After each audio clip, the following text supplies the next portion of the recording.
Dalaw tayo sa alaga natin.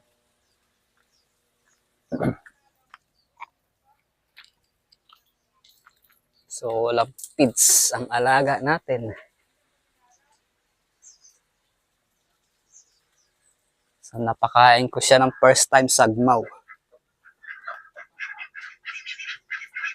Ayun, hindi kinain. Maselan, ayaw ng sagmaw. Basta yung feeds, hindi pa nakakabili guys. Medyo maputik to ngayon. Kaya umulan, natulo. Nangingitlog na to guys. Bali yung first batch na itlog niya 20 pieces 2 weeks after. Nilagay ko na sa incubator. Tapos ito yung second batch na itlog. May 5 na. Kaninang umaga ko lang nakuha yan. Kine-check ko kasi may pumapasok dito eh. Wala pa akong panlock. Hindi pa pala malagyan. So wala nang itlog. Ayun. Ayaw talaga nila kain yung sagmaw. Kids talaga yung hanap.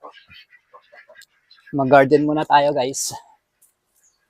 So may ginawa akong dating basurahan to ngayon nilinis na namin. Yan, yung tanim ko kahapon. So dagdagan natin ngayon.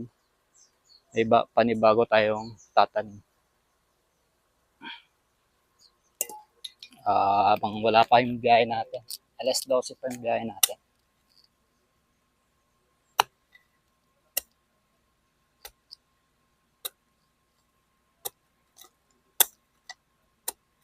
Ayan guys, yun muna ang gagawin natin ngayon guys. Mag-garden muna tayo. Ayan, good morning sa inyo guys.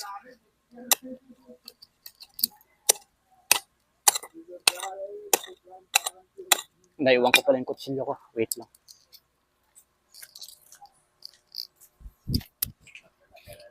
Kamot ng kamot eh.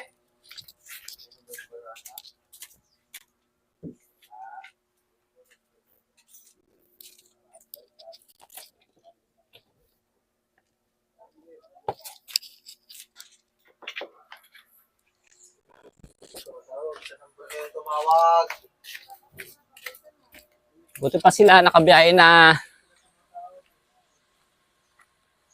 Kami wala pa.